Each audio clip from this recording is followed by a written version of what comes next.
Depuis le début de l'année 2025, un spectre ancien hante de nouveau la République démocratique du Congo. Le choléra, cette maladie de la pauvreté et de l'eau sale, connaît une résurgence d'une ampleur vraiment alarmante. L'épidémie, officiellement déclarée le 5 mai, est entrée en juillet dans ce que les experts appellent une phase aiguë. Les chiffres donnent le vertige et témoignent, franchement, de la violence de la crise. Plus de 35 000 cas ont déjà été recensés sur l'ensemble du territoire national. C'est un bilan tragique, qui dépasse déjà le total de toute l'année 2024. Le pays tout entier semble pris dans un étau sanitaire implacable, avec une maladie qui se propage à une vitesse effrayante. La progression est fulgurante. 17 des 26 provinces du pays sont désormais touchées par cette vague épidémique. Des régions comme le Chopo, le Sud Kivu ou encore le Haut-Katanga sont devenues les épicentres de cette catastrophe sanitaire. Dans ces zones, le taux de létalité, c'est-à-dire le pourcentage de malades qui succombent à l'infection, oscille entre 2 et 3%. Ce chiffre, bien que paraissant faible, cache une réalité dramatique. Derrière chaque pourcentage se trouvent des vies brisées, des familles endeuillées par une maladie qui pourtant pourrait être évitée et traitée. La maladie avance, inexorablement, mettant à rude épreuve un système de santé déjà fragilisé. Cette épidémie ne frappe pas un pays en pleine santé. La RDC est déjà confrontée à de multiples crises humanitaires et sanitaires qui se superposent et s'aggravent mutuellement. Dans l'est du pays, les conflits armés ont jeté des millions de personnes sur les routes, les forçant à vivre dans des camps surpeuplés où les conditions d'hygiène sont déplorables.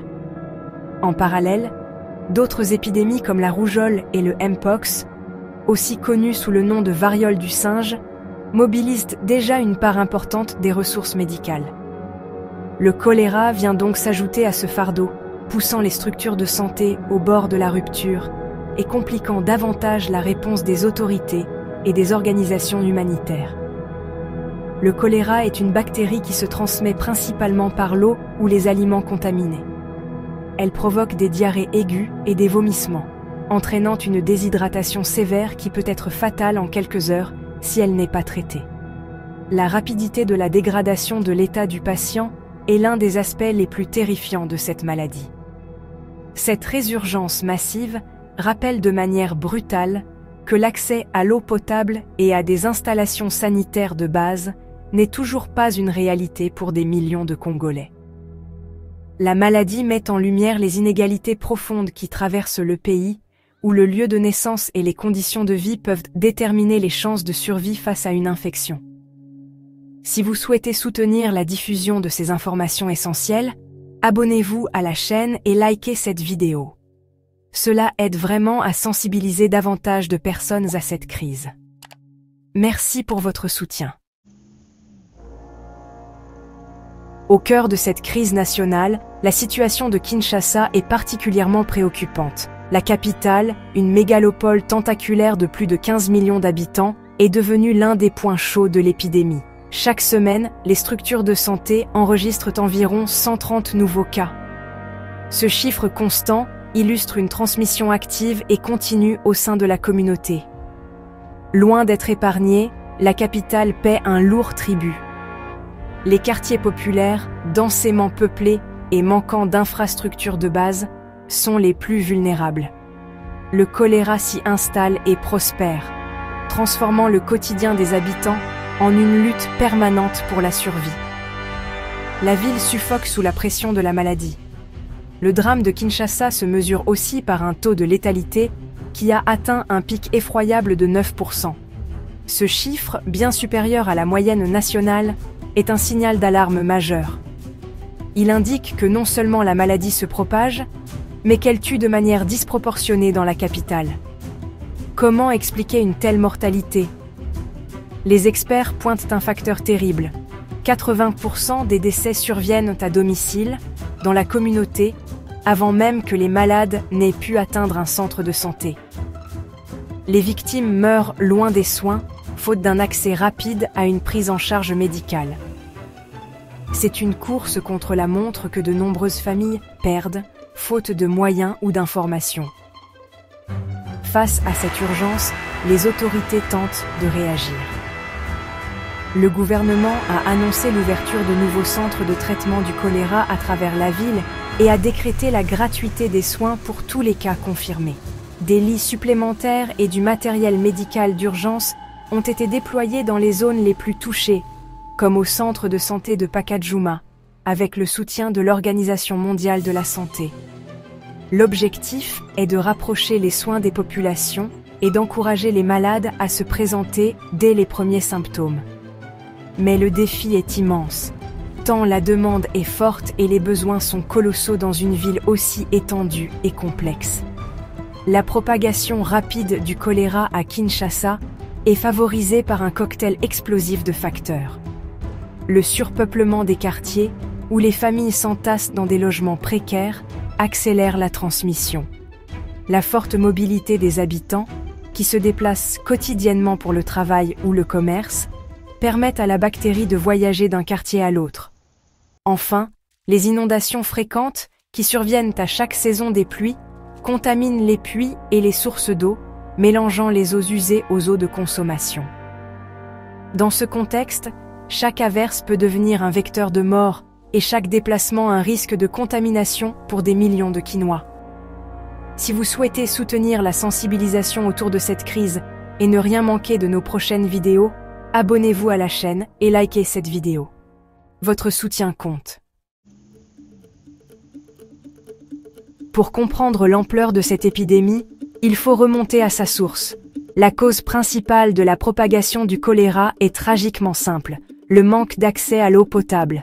Dans de nombreuses provinces, et particulièrement dans les quartiers périphériques de Kinshasa, une grande partie de la population dépend des eaux de surface pour ses besoins quotidiens. Le fleuve Congo, les rivières et les lacs, comme le lac Kivu, sont utilisés pour boire, cuisiner et se laver. Or, ces sources d'eau sont souvent contaminées par des excréments humains, car les systèmes d'assainissement sont quasi inexistants. Chaque gorgée d'eau peut alors devenir un poison, transportant la bactérie Vibrio cholerae directement dans l'organisme. À ce problème d'eau s'ajoute celui des mauvaises conditions d'hygiène et d'assainissement. La défécation à l'air libre reste une pratique courante dans de nombreuses communautés, faute de latrines adéquates. Les déchets s'accumulent dans les rues, attirant les mouches qui peuvent transporter la maladie. Les infrastructures publiques, quand elles existent, sont souvent mal entretenues et surchargées. Dans ces conditions, même les gestes d'hygiène les plus élémentaires, comme se laver les mains, deviennent un défi. Le manque de savon et d'eau propre crée un environnement où la bactérie peut facilement survivre et se transmettre d'une personne à l'autre, transformant les foyers et les marchés en foyers d'infection. La précarité économique est un facteur aggravant qui alimente ce cercle vicieux. La majorité de la population vit avec très peu de moyens, ce qui l'empêche d'acheter de l'eau en bouteille ou d'installer des systèmes de purification à domicile. Le choix se résume souvent à boire une eau potentiellement contaminée ou à ne pas boire du tout. Cette pauvreté limite également l'accès à une alimentation saine et à des soins de santé de qualité.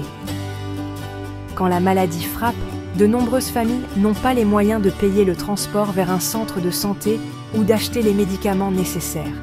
Ce qui explique en partie pourquoi tant de malades meurent chez eux, sans assistance médicale. Enfin, il est crucial de comprendre que le choléra prospère sur le terreau des crises. La situation humanitaire dans l'est du pays, avec ses déplacements massifs de population, a créé des conditions idéales pour la propagation de l'épidémie. Dans les camps de réfugiés et de déplacés, la promiscuité et le manque d'infrastructures sanitaires sont extrêmes. Les personnes qui fuient les violences emportent souvent la maladie avec elles, l'introduisant dans de nouvelles communautés. Le système de santé congolais, déjà surchargé et sous-financé, peine à faire face à cette pression supplémentaire, rendant la lutte contre le choléra encore plus complexe et désespérée. Si vous souhaitez soutenir la sensibilisation à cette crise, abonnez-vous à la chaîne et likez cette vidéo. Cela aide vraiment à faire passer le message et à toucher plus de monde. Merci pour votre soutien. Face à cette crise sanitaire majeure, La prévention reste l'arme la plus efficace pour briser la chaîne de transmission du choléra. Les autorités sanitaires et les organisations internationales martèlent des messages simples mais vitaux. Le premier geste barrière est de se laver fréquemment les mains avec de l'eau propre et du savon, surtout avant de manger et après être allé aux toilettes. Ce geste, anodin en temps normal, devient un acte de protection essentiel pour soi-même et pour sa famille.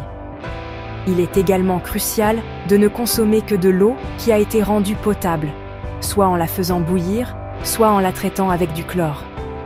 Ces mesures simples peuvent réduire considérablement le risque d'infection. La vigilance doit aussi s'appliquer à l'alimentation.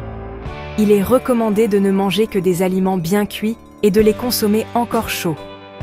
Les fruits et légumes doivent être soigneusement lavés avec de l'eau propre avant d'être consommés. L'utilisation de latrines hygiéniques est un autre pilier de la prévention, car elle permet d'éviter la contamination de l'environnement et des sources d'eau. Enfin, il est impératif de réagir vite. Dès l'apparition des premiers symptômes, comme une diarrhée sévère ou des vomissements, il faut se rendre immédiatement dans le centre de santé le plus proche. L'automédication est à proscrire, car seul un traitement médical rapide peut éviter une déshydratation mortelle. Sur le terrain, la mobilisation est en marche. Le gouvernement congolais, avec l'appui de l'Organisation mondiale de la santé et de nombreuses ONG, a déployé une stratégie de riposte sur plusieurs fronts. Plus de 7000 agents de santé communautaire parcourent les quartiers des provinces touchées, y compris à Kinshasa. Leur mission est de faire du porte-à-porte pour sensibiliser les familles aux gestes de prévention et pour distribuer des sels de réhydratation orale qui permettent de traiter les premiers signes de déshydratation à domicile. Des campagnes de vaccination orale sont également prévues pour protéger près de 3 millions de personnes dans les zones les plus à risque. Pour conclure, cette épidémie de choléra en RDC est bien plus qu'une crise sanitaire. C'est un drame humain qui met en lumière des failles structurelles profondes. La vaincre ne dépendra pas uniquement de la réponse médicale, mais aussi d'un effort collectif et solidaire. Chaque citoyen a un rôle à jouer en adoptant les gestes de prévention. Les autorités et leurs partenaires internationaux doivent continuer à renforcer les systèmes d'eau et d'assainissement sur le long terme. C'est en agissant ensemble, avec détermination et humanité, que la République démocratique du Congo pourra endiguer cette terrible épidémie et espérer, enfin, tourner la page du choléra. N'oubliez pas de vous abonner à notre chaîne et de liker cette vidéo pour plus de contenu sur la prévention et la solidarité face aux urgences sanitaires.